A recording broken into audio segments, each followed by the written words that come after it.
The council chamber on Zentara Prime was filled with representatives from dozens of alien species. The massive room had seats arranged in a circle, and in the center stood a holographic display that could show any part of the galaxy. Today, the chamber buzzed with the usual debates and discussions that happened every week. Kyle Harrison sat in the human section, his dark suit a sharp contrast to the colorful robes and natural forms of the other species. He had been humanity's ambassador to the Galactic Council for 5 years now, and he was tired. Not physically tired, but tired of the same arguments. The same accusations, the same looks of distrust from species who had never bothered to understand his people. The Velnari representative was speaking now, her blue skin shimmering under the chamber lights. She was talking about trade routes, something simple and boring. Kyle listened with half his attention, while reviewing reports on his datapad. He knew what was coming later in the session. There was always something. Sure enough, when the Velnari finished, Vexnar of the Thexians stood up. The tall, thin alien looked directly at Kyle as he spoke. His voice carried across the chamber with that tone of superiority that the Thexians always used. "Once again, we must address the human military buildup," Vexnar said. "Intelligence reports show that humanity now maintains 12 full battle fleets, each capable of destroying a small civilization. This is 3 times what any other council species maintains. We ask again, why does humanity need such excessive military force?"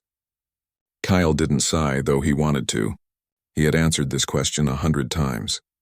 He stood up slowly, meeting Vexnar's gaze calmly. "For the same reason we've stated before," Kyle said. "We live in a dangerous galaxy. Our fleets protect not just human worlds, but any ship or station that calls for help in our patrol sectors. We have never used our military for conquest or aggression against council members." "But you could," interrupted a Korath trader from across the chamber. "That much power in the hands of one species is dangerous. Your people are warlike. Your own history proves this." Kyle felt the familiar frustration rising, but kept his voice level. "Our history also shows that we learned from our mistakes. We built our strength to protect, not to conquer." "Easy words," Vexnar replied. "But your actions speak differently. You maintain weapons that could crack planets. You have ships designed purely for war. You train every human child in your colonies in basic combat. These are not the actions of a peaceful species." The chamber murmured in agreement. Kyle looked around at the faces, both familiar and alien, all showing the same distrust. They didn't understand. They didn't want to understand. To them, humanity was too young, too aggressive, too dangerous to be trusted. Before Kyle could respond, an alarm cut through the chamber. The holographic display in the center flickered and changed, showing a star map. A red point was blinking in the Outer Veil region, far from any major civilization. The council's security officer, a 6-armed creature named Plix, manipulated the controls. "We're receiving a distress signal," Plix announced. "It's from Research Station Meridian.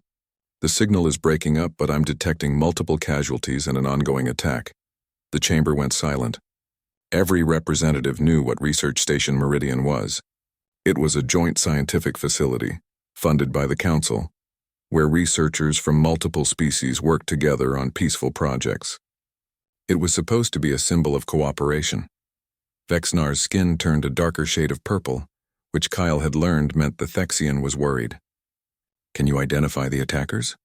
Plix worked the controls for a moment, picking up ship signatures now. "It's the Kryn swarm. At least 50 vessels, maybe more. They've surrounded the station." The chamber erupted into chaos. Representatives stood shouting questions and demands. The Kryn swarm was known throughout the galaxy as raiders and slavers. They attacked remote settlements and stations, taking prisoners and resources before disappearing into uncharted space. They were brutal and showed no mercy. Kyle was already on his datapad, pulling up information about the station. His blood ran cold when he saw the manifest. 234 scientists and support staff were on that station.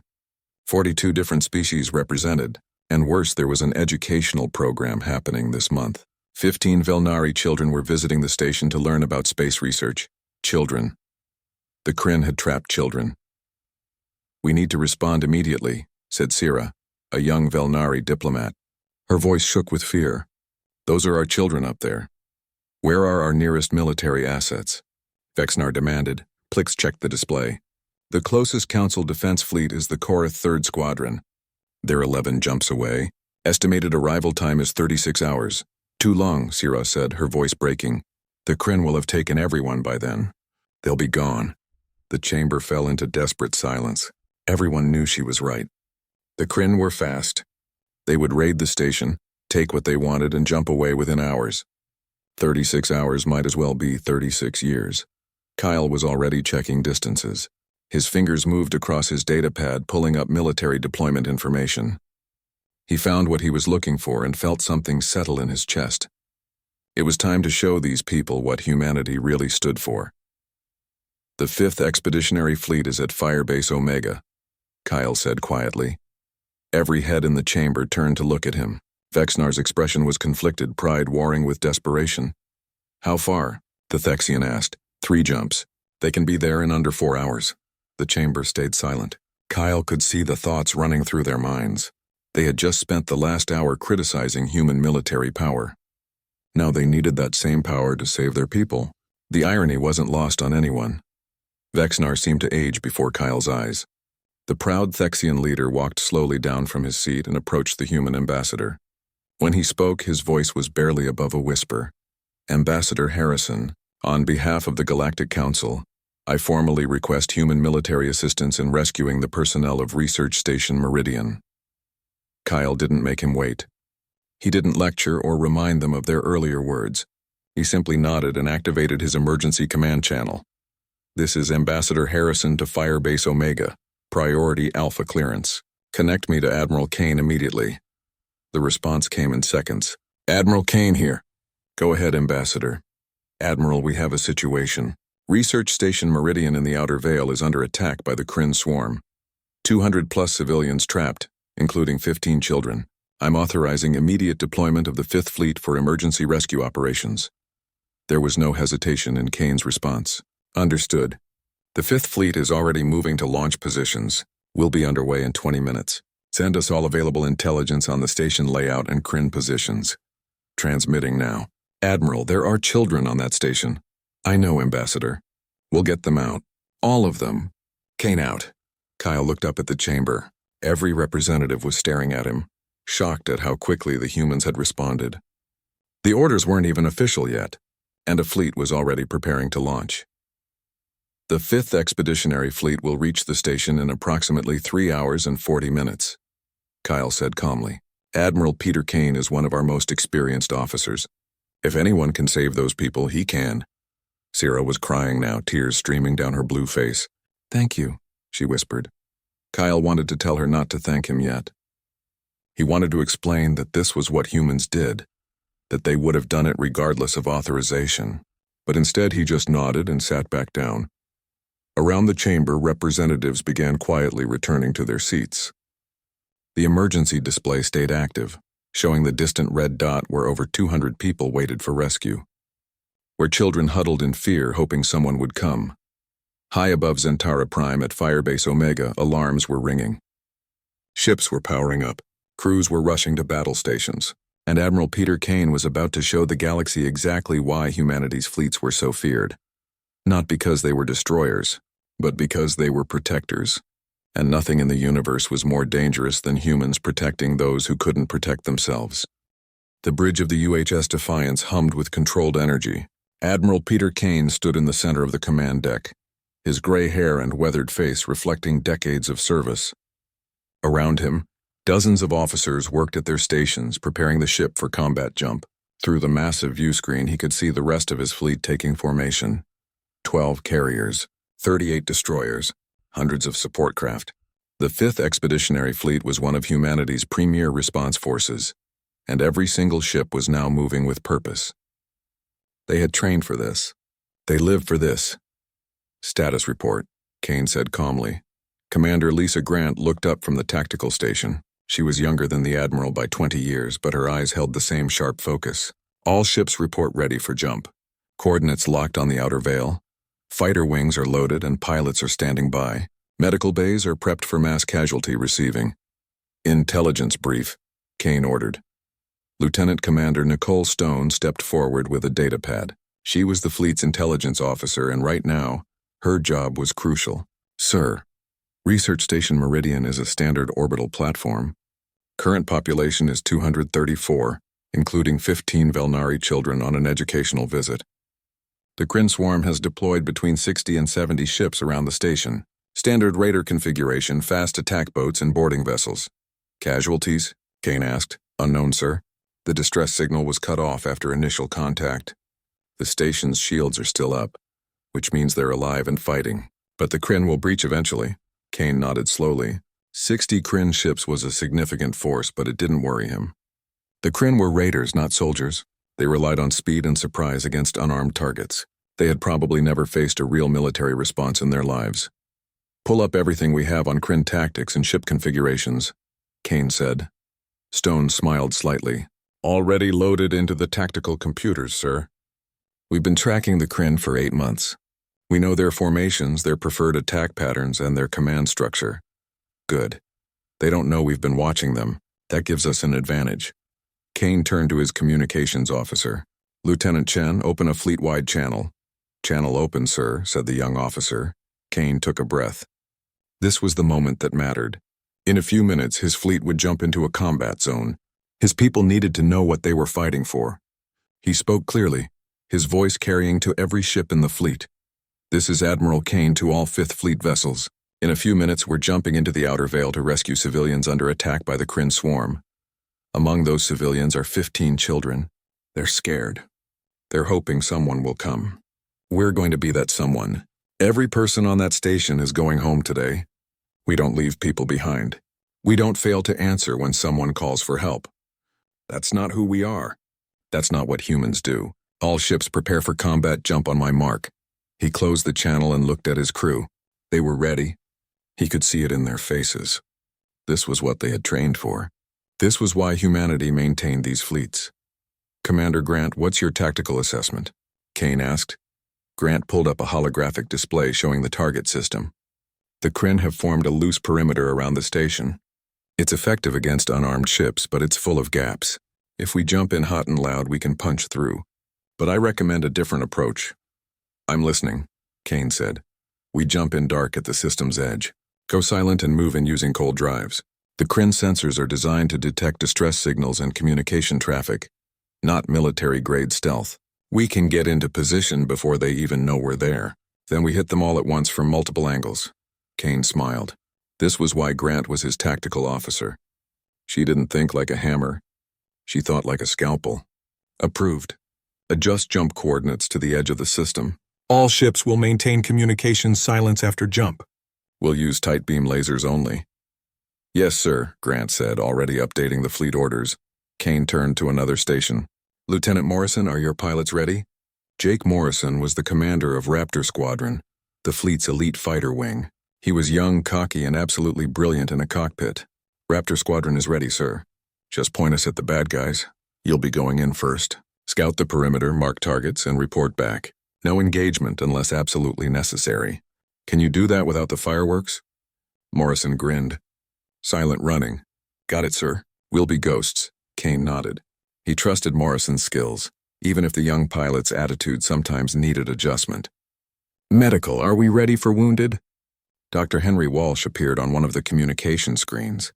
He was down in the main medical bay, surrounded by surgical units and emergency equipment. We're ready, Admiral. Trauma teams are standing by. We can handle up to 300 casualties if needed. Let's hope it doesn't come to that, Kane said. But be prepared for anything. The Kryn are known for brutality. Understood, sir, Walsh replied. Kane looked at the countdown timer on the main screen. 2 minutes until jump. Around him, the bridge crew worked with quiet efficiency. No panic, no drama. Just professionals doing their jobs. He thought about the people on that station. Scientists who had probably never imagined they would be in danger. Staff who thought their biggest worry would be equipment malfunctions. And children who should be learning about the wonders of space, not hiding from raiders. The Kryn had made a mistake. They had attacked people under council protection. They probably thought no one would respond in time. They didn't understand that humanity had spent the last 50 years building a network of bases and fleets specifically designed to respond to emergencies anywhere in council. Space. The humans had learned hard lessons. In their own history, they knew what happened when good people failed to act. When the strong ignored the cries of the weak. Earth's past was full of examples of what happened when evil went unopposed. Never again. That was humanity's promise to itself. Never again would they stand by while innocents suffered. Never again would they be too far away, too slow, too weak to help. That's why the Fifth Fleet existed. That's why Admiral Kane had spent 40 years in uniform, so that when anyone sent out a call for help, humans would be there to answer. 30 seconds to jump, announced the navigation officer. Kane straightened his uniform jacket. All hands, battle stations. Remember your training. Trust your crews. We've done this before. We'll do it right. The bridge lights shifted to red. Jump warnings sounded throughout the ship.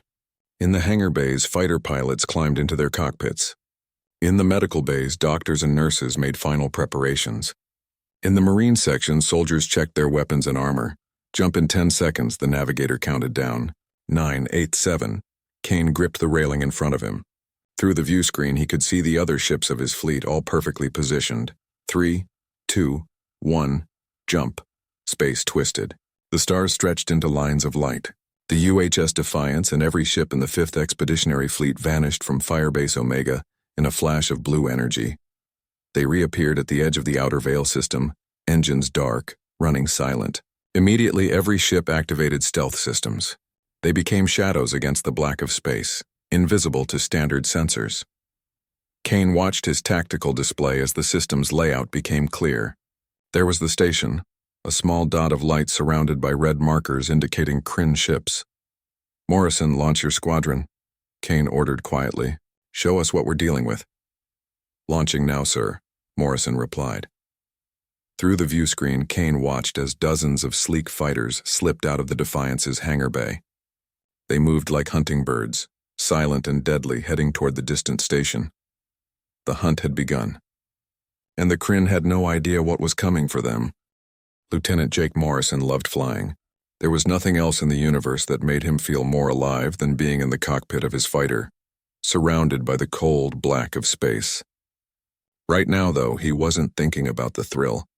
He was thinking about 15 scared children waiting for rescue. His fighter glided silently through space, part of a formation of 20 craft moving toward the distant station. They were running on minimal power, their stealth systems making them nearly invisible. Behind him, the rest of Raptor Squadron followed in perfect formation. Raptor 1 to all units, Morrison whispered into his comm. Remember, we're scouts right now. No weapons hot unless I give the word. We need clean intel for the Admiral. Raptor 7 here. Got it, boss. I see the station on long range. Wow, those Kryn really surrounded it. Morrison checked his own sensors. The station appeared on his display, a small structure floating in orbit around a dead moon. Around it, like sharks circling prey, were the Kryn ships. They were ugly vessels built from scavenged parts and brutal efficiency. No grace, no beauty. Just predators' tools. I count 63 Kryn vessels, Morrison reported. Looks like they have the station boxed in pretty tight. I'm seeing boarding craft attached to the outer hull. They're already trying to get inside. Admiral Kane's voice came through his earpiece. Can you identify their command ship? Morrison zoomed his sensors in, scanning the Kryn formation. Raiders usually kept their leader's ship in the safest position. There, a larger vessel hanging back from the main formation, heavily armed and protected by a screen of smaller ships. Spotted it, sir. Marking now. It's on the far side of the formation, using the smaller ships as a shield. Good work, Morrison. Mark all primary targets and send the data to the fleet. Then hold position and wait for my signal. Understood, sir. Raptor Squadron, spread out and tag targets. I want every Kryn ship marked and categorized. The squadron split up, each fighter moving to a different position around the Kryn perimeter. Morrison watched his display as target after target lit up with data. His squadron was giving the Fifth Fleet everything it needed to plan the perfect strike. On the station, Dr. Ellen Brooks was trying not to panic. She was a scientist, not a soldier. Her specialty was studying alien biology, not fighting off raiders. But right now, she was holding a plasma cutter like a weapon, standing at a sealed bulkhead with a dozen other terrified people. The Kryn had been trying to breach this section for 2 hours. They would cut through eventually. Everyone knew it. The station's security team was doing their best, but they were maintenance workers with stunners, not trained soldiers. How much longer can the door hold? Asked Keithal, the Velnari scientist who was supposed to be Ellen's research partner. His blue skin had turned pale with fear. Maybe another hour. Ellen said, though she wasn't sure. The emergency locks are strong, but those cutters they're using are military grade. Behind them, in the science lab they had converted into a shelter, 15 Velnari children huddled together. Their teacher, Mirasol, was with them, trying to keep them calm. But Ellen could hear the soft sounds of crying. The children knew they were in danger. We should try to contact the council again, Kethal said. Maybe help is coming. Ellen had tried every hour. The communications array was damaged and they could only send short-range signals. I've been sending automated distress signals. If anyone received them, they'll come. We just have to hold on. She tried to sound confident, but inside she was terrified. The Kryn didn't take prisoners to trade back. They took slaves. She had heard the stories. Everyone had, Dr. Brooks. A small voice came from behind her. It was Tyrion, one of the Velnari children. The boy couldn't have been more than 8 years old by human standards. Are the bad people going to hurt us? Ellen knelt down, setting aside the plasma cutter. She looked into the child's frightened eyes and lied with everything she had. Help is coming, Tyrion. Someone out there heard our call. They're coming to save us. How do you know? The boy asked. Because that's what good people do. When someone needs help, they come. That's how the galaxy works. She hoped she was right. She prayed someone had heard them. The alternative was too terrible to think about. 3,000 kilometers away, Morrison's sensors suddenly picked up something strange. Space was rippling at multiple points around the system's edge. Jump signatures. Big ones.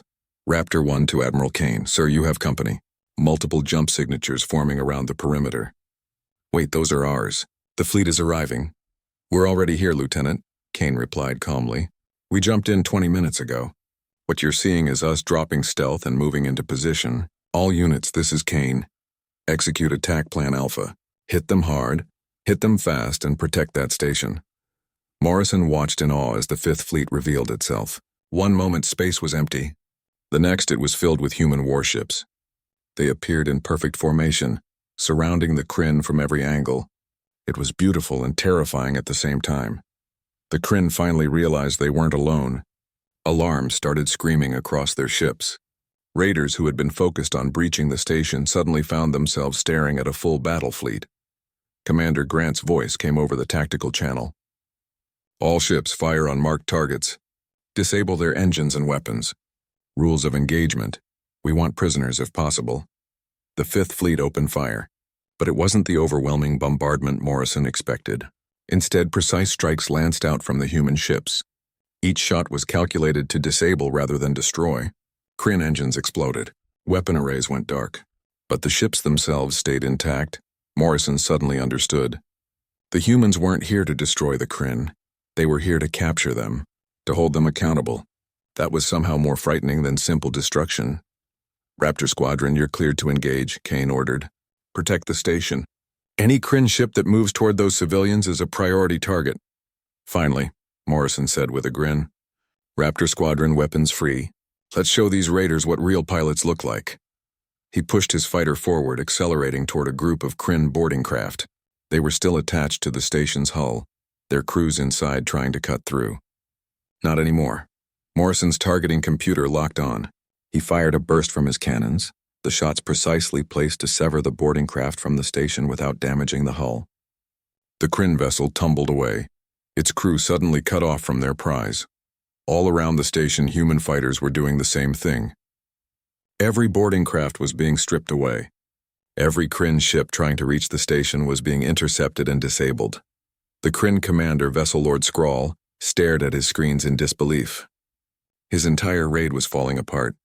His ships were being picked off with surgical precision. And worst of all, the attackers were humans. Skrull had heard the stories about human fleets. He had dismissed them as exaggerations meant to scare pirates. No species could be that good, that precise, that overwhelming.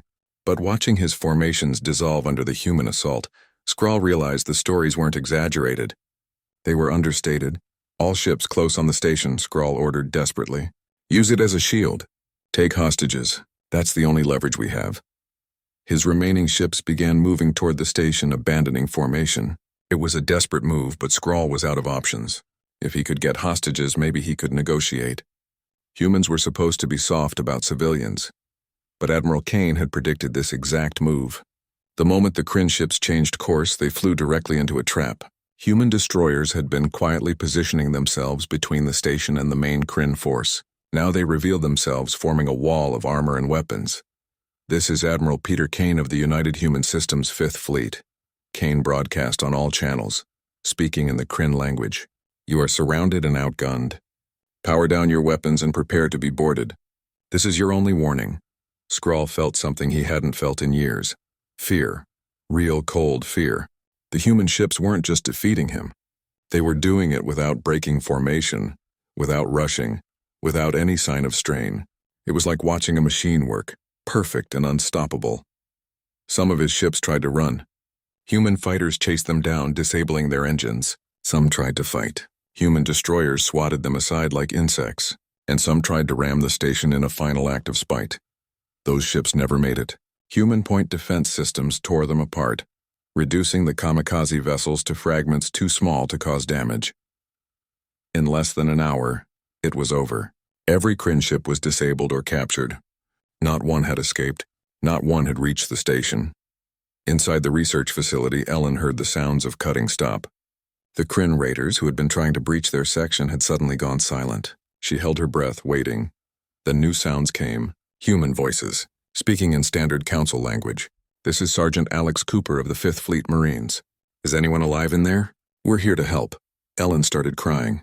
She couldn't help it. Relief washed over her in a wave. She activated the intercom.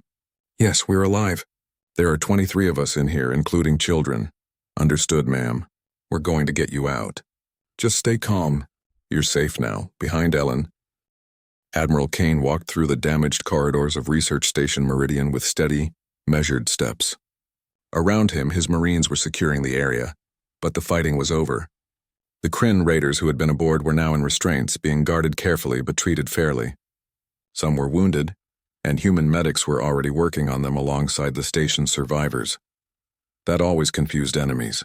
Humans would shoot you in a fight, but the moment you surrendered, they would patch you up and feed you. To species like the Kryn, who showed no mercy, it made no sense. But to Kane, it made perfect sense. Once someone stopped being a threat, they became a prisoner. And prisoners had rights.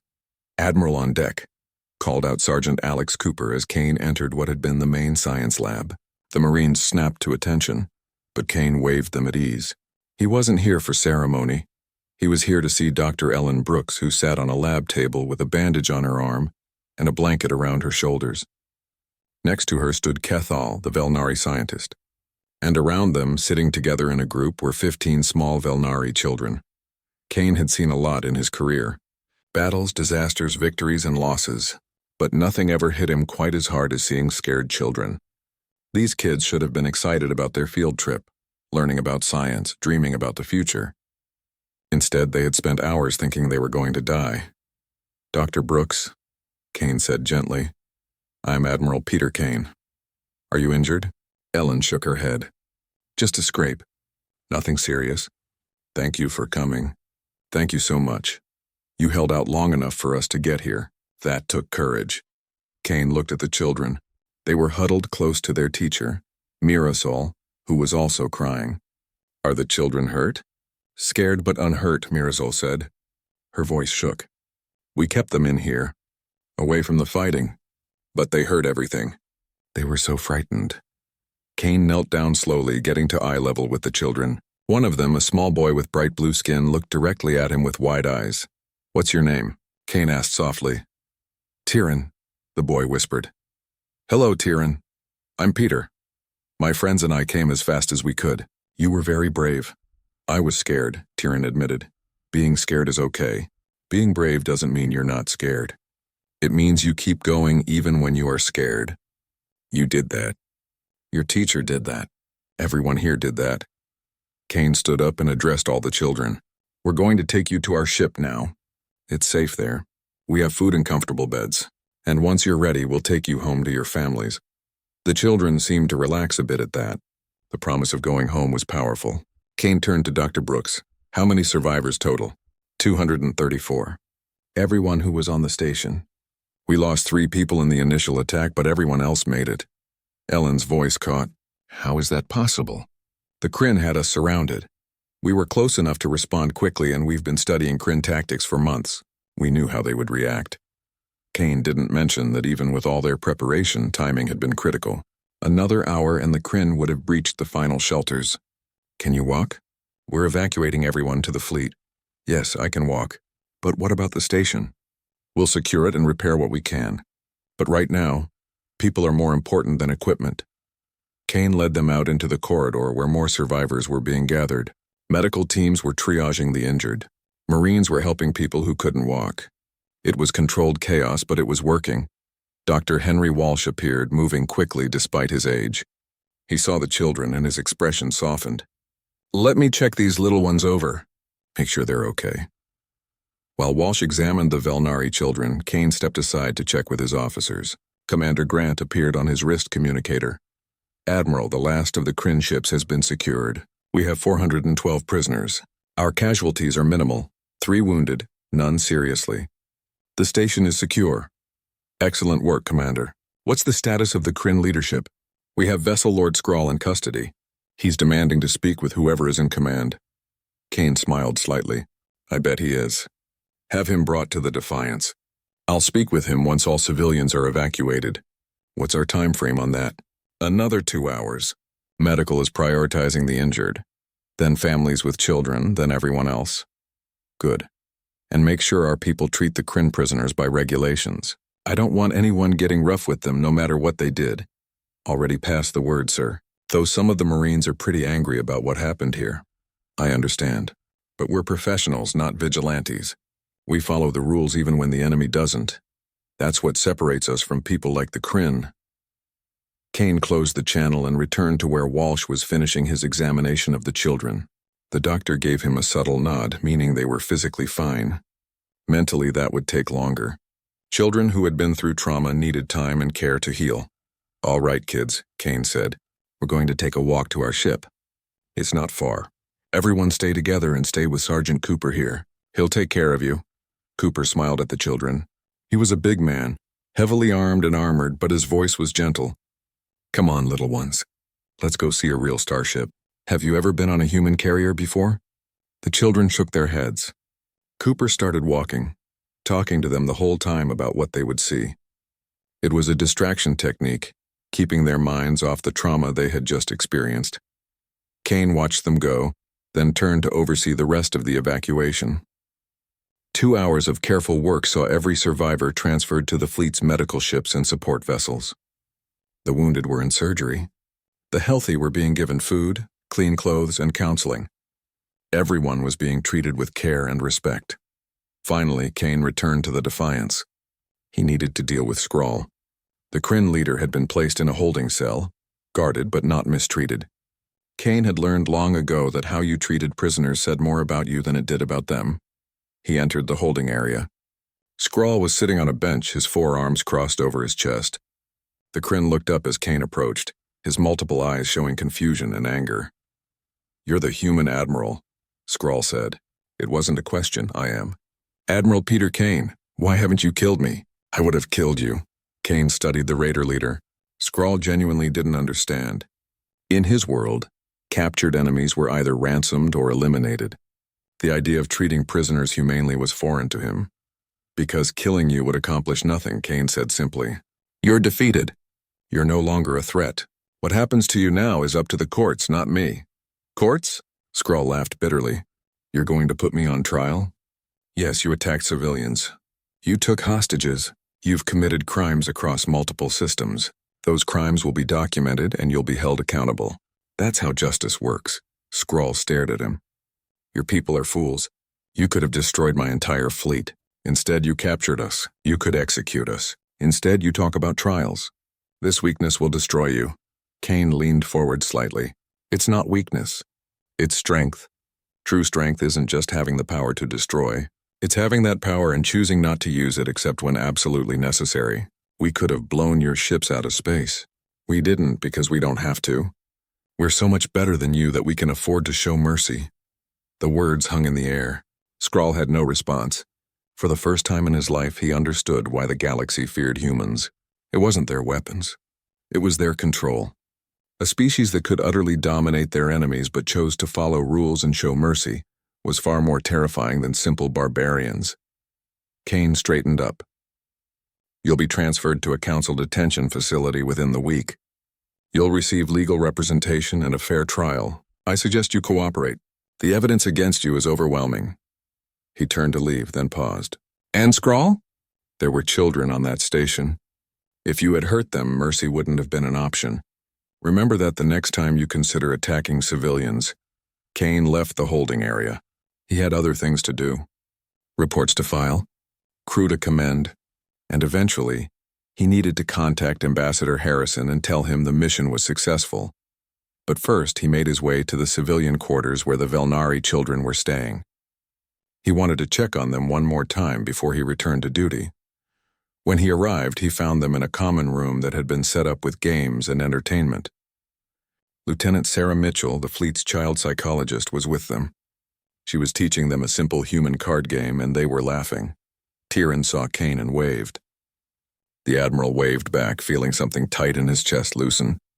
This was why he did this job. This was why humanity maintained their fleets, so that children could laugh instead of cry, so that the innocent could be protected. He left them to their game and headed back to the bridge. There was still work to do. 2 weeks after the rescue, the council chamber on Zentara Prime was packed. Every seat was filled and additional observers lined the walls. This was not a regular session. This was a formal ceremony, something the Galactic Council rarely held. Kyle Harrison stood in the human section, wearing his formal diplomatic uniform. Next to him stood Admiral Kane, Commander Grant, and Lieutenant Morrison, all in their dress uniforms. They looked uncomfortable with the attention. Military people usually preferred doing their jobs to being celebrated for them. At the center of the chamber, a platform had been erected. On it stood the Velnari Elder Council, 5 ancient members of the species who rarely left their homeworld. They had traveled here specifically for this occasion. The eldest of them, a woman named Sella, stepped forward. Her voice was old but strong, carrying throughout the chamber. We gather today to honor those who answered our call when we were in greatest need.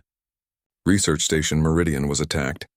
Our children were in danger, and when we had lost hope, humanity came. She gestured, and a holographic display showed the battle. The council members had been given full access to the tactical recordings. They watched in silence as the Fifth Fleet dismantled the Kryn force with surgical precision. They saw human ships putting themselves between the raiders and the station. They watched Marines carefully extracting survivors while medics treated everyone, including the enemy. We of the Velnari have long held beliefs about humanity. Sela continued. We saw their military might and feared it. We saw their weapons and called them warmongers. We were wrong. Those last 3 words echoed in the silent chamber. For a proud species like the Velnari to admit error was almost unheard of. What we witnessed was not the action of conquerors.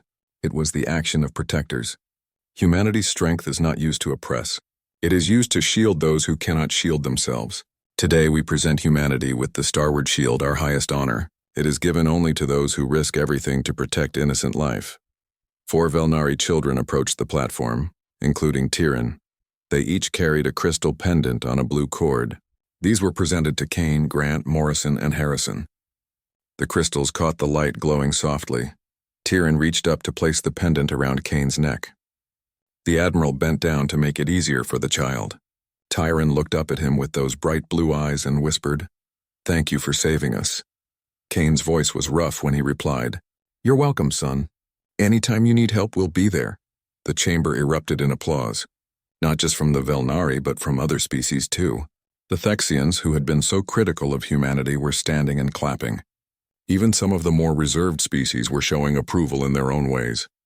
When the ceremony ended, Kyle found himself surrounded by other ambassadors wanting to talk.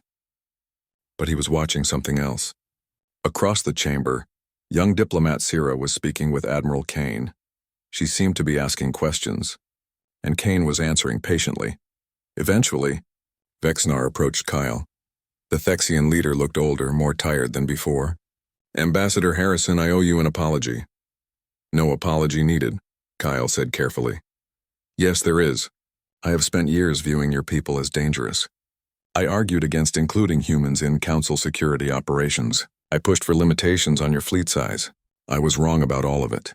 Vexenar gestured to where Kane stood. Your admiral could have used that situation to make us look foolish. He could have delayed, made demands, negotiated for concessions. Instead, he deployed immediately. He asked for nothing. He simply saved our people because it was the right thing to do. That's who we are, Kyle said quietly. That's what we've been trying to tell you. I know that now, and I will work to change the Council's perception. But I have to ask why. Why maintain such a massive military if your only goal is defense? Kyle had answered this question many times, but this time, Vexenar was actually listening. Because the galaxy is big and help is often far away. Because there are predators like the Kryn who prey on the weak. Because someone has to be willing to stand between the monsters and the innocents. We've chosen to be that someone. At great cost, Vexenar observed. Your military budget must be enormous, it is. But we consider it an investment in peace. Our fleets prevent attacks just by existing. Pirates and raiders avoid areas we patrol. That saves lives without a shot being fired. A Korath representative had been listening nearby. He stepped closer. But what if one day humanity decides to use that power for less noble purposes? What if future leaders are not as honorable as Admiral Kane? It was a fair question. One that Kyle had heard variations of many times. Our system has checks and balances. No single person controls our military. Our culture teaches every child about the dangers of unchecked power. We remember our history, the terrible things humans did to each other before we learned better. Those memories keep us honest. But memories fade, the Korath pressed. Generations pass. Then we teach the next generation. We make sure they understand. It's not perfect, but it's what we have. And so far it's worked. Kyle smiled slightly. Besides, you're all watching us. The moment humanity steps out of line, the entire galaxy will know. That kind of scrutiny helps keep us honest, too. Across the chamber, Admiral Kane was having a different but related conversation with Sira and several other younger diplomats. They wanted to understand human military training and doctrine. We teach our officers that overwhelming force is a last resort, Kane explained. Every battle plan must include protection of civilians. Every tactical scenario includes rules of engagement. An officer who causes unnecessary casualties, even enemy casualties, will face serious consequences. But in the heat of battle, Sira asked, how do you maintain that control? Training. Endless training. We drill our people until the right actions become instinct, and we select for people who have the right temperament. Not everyone who joins our military stays. Those who show excessive aggression or poor judgment are reassigned to non-combat roles. A Thexian student spoke up. It seems like you've made being a soldier more difficult than it needs to be. Kane nodded. That's exactly right. We've made it difficult on purpose. Easy violence is dangerous. It's when killing becomes too simple that atrocities happen. We make our people think before they shoot. We make them consider alternatives. Yes, it's harder. But it's necessary. Lieutenant Morrison, standing nearby, added his perspective. In flight school, we spend as much time learning when not to fire as when to fire. I've had targets locked and been ordered to hold because there was a better solution. It's frustrating sometimes, but it saves lives. The young diplomats absorbed this information with fascination. This was completely different from how they understood military operations. Most species treated their military as a blunt instrument. Humanity treated theirs as a precise tool that required constant care and attention to use properly. After the official ceremony, there was a reception. Kane tried to avoid it, but Kyle insisted he attend. This is important, Peter. These people are seeing humanity differently for the first time. We need to encourage that. So Kane endured small talk and questions and too much attention. But there was one moment that made it worthwhile. Mirasol, the Velnari teacher, approached him with several of the children. Admiral Kane, the children wanted to give you something, she said. Tyrion stepped forward, holding a drawing. It showed a spaceship, clearly meant to be the Defiance, surrounded by stars. In the window, stick figures represented the crew. At the bottom, in careful writing, it said, "Thank you for being heroes." Kane took the drawing carefully. He looked at these children who should have been traumatized but instead seemed resilient and hopeful. They believed in heroes now. They believed someone would come when they needed help. Thank you, Tyrion. I'll keep this in my ready room on the ship. That way, whenever I need to remember why we do this job, I can look at it. The children smiled. They asked questions about the ship, about space, about what it was like to be an admiral. Kane answered each one patiently, kneeling down to their level. Kyle watched this from across the room. This was the real victory, he thought. Not the battle, as impressive as that had been. The real victory was these children going home with faith in others restored. The real victory was species starting to understand each other. Vexnar appeared beside Kyle. Your admiral is good with children. He has grandchildren. 3 of them last I heard. Being a protector comes naturally to him. Ambassador, I want to propose something. The Council should formally recognize human fleets as emergency responders for all Council space. Allow them to operate freely when responding to distress calls. No more requests for authorization. No more delays. Kyle turned to look at the Thexian leader. That's a significant change in policy. Yes, but after what we witnessed, it's the right change. Your people have proven themselves. They answered our call without hesitation. They saved our people without asking for payment or favor. That deserves trust. I'll need to consult with Earth Command, but I think they'll agree. We've wanted this kind of mandate for years. Then let's make it happen. Let's turn humanity's fleet into what it already is. A force for protection across the entire galaxy. The two shook hands. Or rather, Kyle shook while Vexnar touched his fingers. 6 months had passed since the rescue at Research Station Meridian. The galaxy had changed in subtle but important ways. The Council resolution formally recognizing human fleets as emergency responders had passed with surprising ease. Now, when distress signals were received anywhere in Council space, human ships could respond immediately without waiting for bureaucratic approval. Admiral Kane stood on the bridge of the Defiance, reviewing patrol reports. The 5th Fleet was back at Firebase Omega, having rotated off the frontline patrol cycle.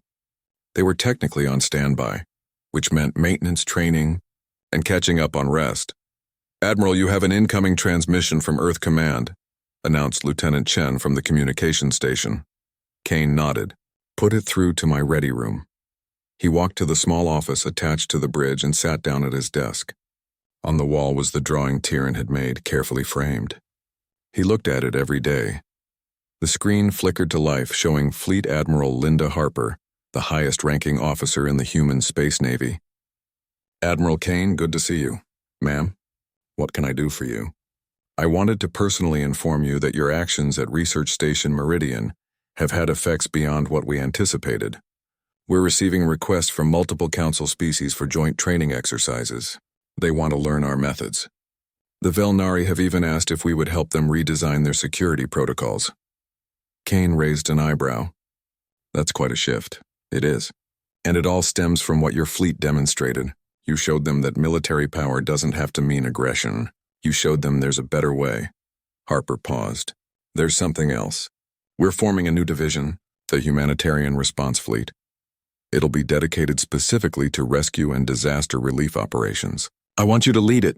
Kane was quiet for a moment. Ma'am, I'm honored. But I'm not sure I'm the right person. I'm a combat officer. You're a protector, Peter, that's different. And that's exactly what we need. Think about it. You don't have to decide today. After the call ended, Kane sat in his office thinking. The Humanitarian Response Fleet. A whole division dedicated to saving lives. It was everything he had spent his career working toward.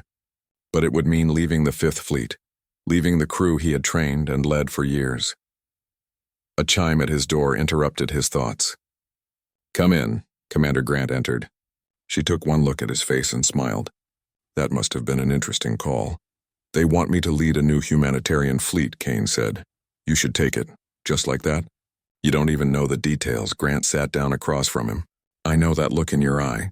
It's the same look you had when we got the distress call from Meridian. You want to do this. So do it. What about the 5th Fleet? Sir, with all due respect, the 5th Fleet doesn't belong to you. It belongs to humanity. Whoever takes over will continue the mission. But this new fleet, this Humanitarian Response Division, needs someone who understands what we really are. Not just warriors, protectors. Grant leaned forward. Besides, I think you've earned the right to do what you really want.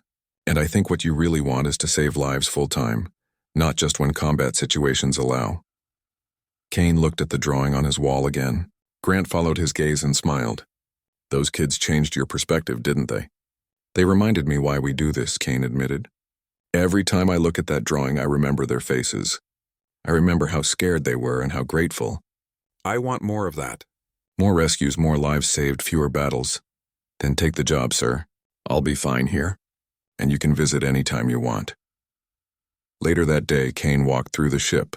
He visited every section: engineering, medical, the fighter bays, the marine quarters. He had commanded the Defiance for 8 years. Every corridor held memories. Every crew member was someone he knew by name. In the hangar bay, he found Lieutenant Morrison supervising maintenance on the fighters. The young pilot saw him coming and snapped a salute. "Admiral, here to check on us?" "Just visiting," Kane said. He looked at the rows of fighters, each one perfectly maintained. "You've done good work, Jake. Your squadron is one of the best in the fleet." "We learn from the best, sir," Morrison said. Then, more quietly, "Is it true you're leaving?" Word traveled fast on a ship.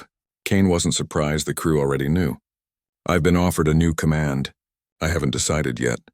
"But you're going to take it," Morrison said. It wasn't a question. "You should, sir. We'll miss you, but whatever you're being offered, it's probably important. The Humanitarian Response Fleet. Rescue and disaster relief operations. Full-time."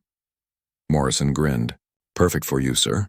You always did prefer rescue missions to combat operations. Not that you weren't good at combat. You just seemed happier when we were pulling people out of trouble." Kane couldn't argue with that.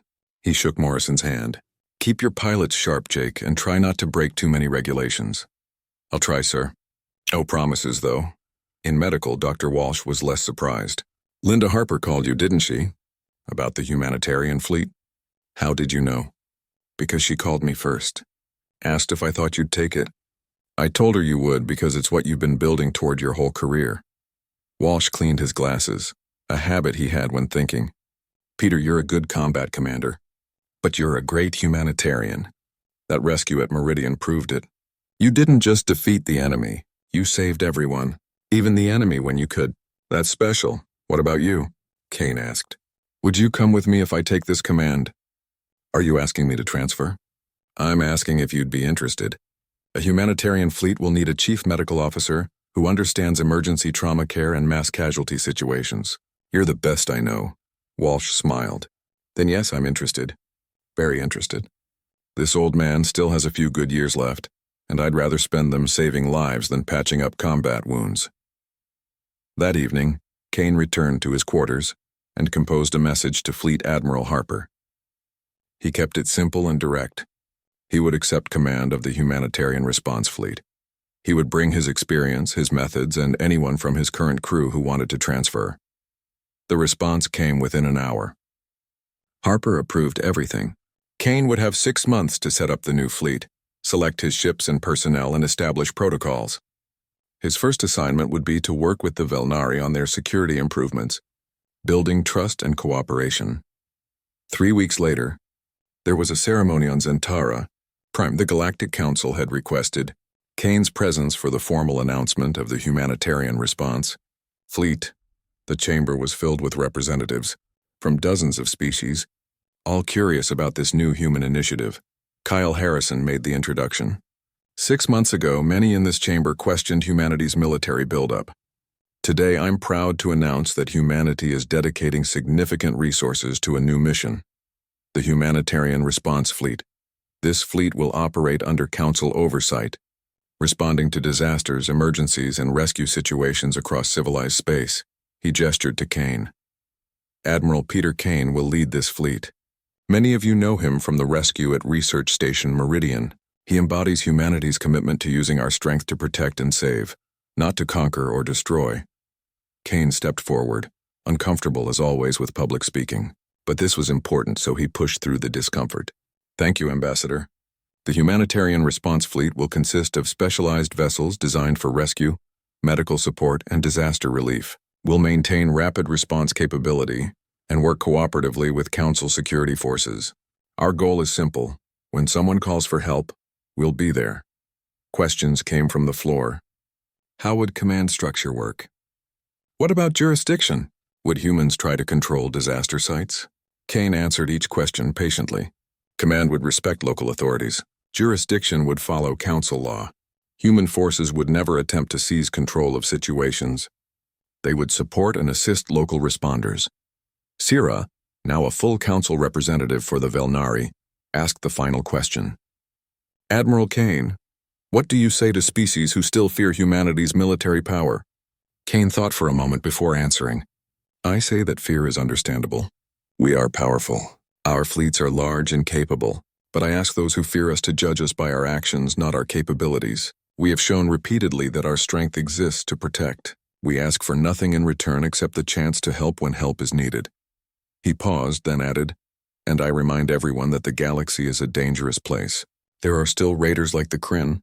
There are still disasters and emergencies. Having someone powerful willing to help should be a comfort, not a fear. We don't want to rule you. We want to stand beside you. The chamber was quiet for a moment. Then Sierra began to clap. Others joined her. Within seconds, the entire chamber was applauding. Not just polite diplomatic applause, but genuine appreciation. Later, as Kane prepared to leave Zentara Prime, Tyrion found him. The young Velnari boy had grown in 6 months, seemed more confident. He was with a school group visiting the council chambers. Admiral Kane. Tyrion ran up to him, excited. I didn't know you were here. Are you staying? Can you tell us about space travel? Kane knelt down. I can't stay, Tyrion, but I wanted to tell you something. Remember when you were scared on T?